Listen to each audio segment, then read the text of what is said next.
All right, now, why it is important to talk about financial friction, or more importantly, why is it important to try to find alternative macro workhorse model?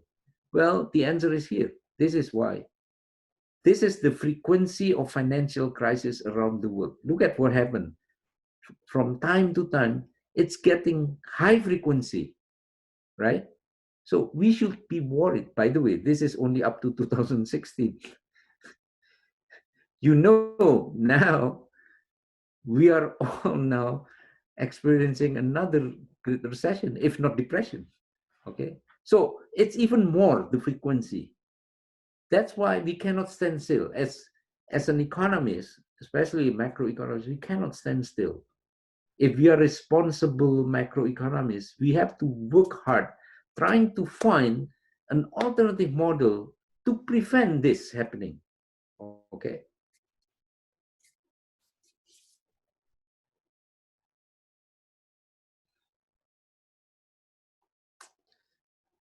This is just, we don't have much time here. So let me just close by using this chart.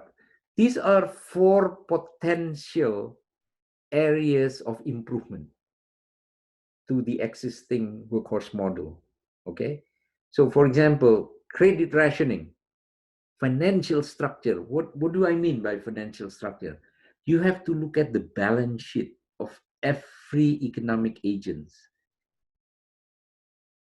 Did I teach you balance sheet of companies? Or, well, I show you balance sheet of banks, but balance sheet of company? No, I didn't, right? Because that's workhorse model.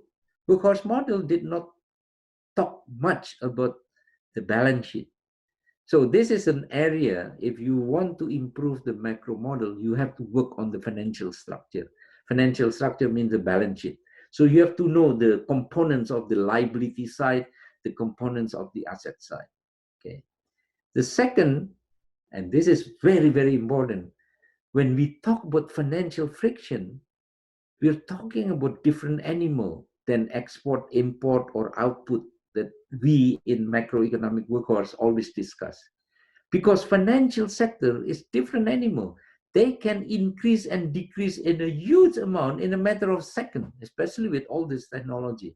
If I push one keyboard button in my keyboard to send $1 billion, I can do that. So in other words, you can imagine if there is one or two major financier wants to, let's say, break the economy of a small country, they can do easily. Because that's the nature of financial sector. It's not like goods market. It's not like, manufacturing product and so on. Financial markets is very different. And that's why the key concept in financial sector is contagion. So if something happened in Thailand, it can easily happen in Indonesia, in Malaysia, and so forth. So that was what was happening in 1997, in Asian financial crisis. But then, when the crisis also spread all over to Russia, because in 1998 Russia fell into crisis, macroeconomists were flabbergasted. They thought, oh my goodness, the contagion apparently it's not only to the closer distant countries, but it can go far away. Yes, it can. Why? Because financial sector, now you can transfer electronically through the computers, right? Not in a good sector. A good sector, you still have to ship, okay? Even if you use airplane, but at least there is still time, right, to ship your stuff to other countries who are importing your product. But financial market, no. In 1 second, you can transfer it. So the contagion issue is very, very important, okay? Just for your information, now I and Posi and Jana are working on this. We are trying to measure the contagion of financial market in other countries, especially in the US, in Japan, towards Indonesia and other sectors.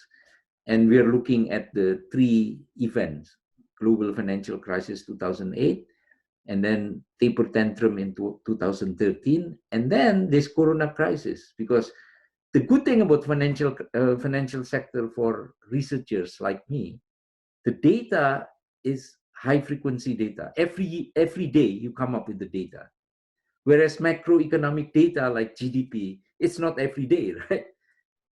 Sometimes only 1 year, so you have to wait until then. So this is the reasons why we keep updating the data, because the data comes up every day.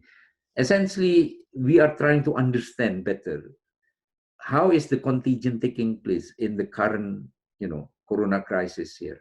Okay, so that's the second topic that we need to explore if we seriously want to improve the workhorse model.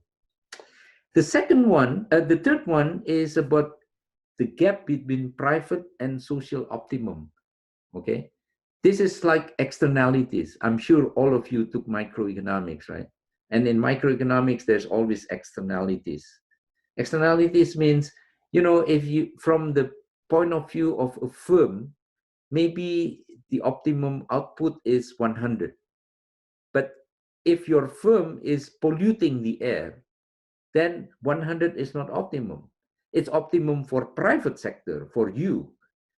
But from the social point of view, that is bad. That's not optimum. Okay, so it's similar to that, but in the macro side, we are talking about capital flows. Okay, and I'm not going to say more about that because next week is this. So next week we are going to talk about the third one here. Okay, last is the public support, and this is, I think it's going to be the last meeting in this semester. When we talk about macroeconomics for developing countries like Indonesia, we should talk differently from talking about macroeconomics in industrial countries. Why? Because in developing countries, majority of people are poor. Inequality is big. So we as a macroeconomist are responsible also to try to understand how macroeconomics are linked with this issue of inequality, poverty, and so on. Okay, that will be hopefully the last meeting of this semester. Okay, so these are only 4 areas. I'm not saying these are all. So this is not an exhaustive list. I'm sure there are more, but the way I see it, these are the 4 areas if you really seriously want to explore macroeconomic models in the future. That's all for today.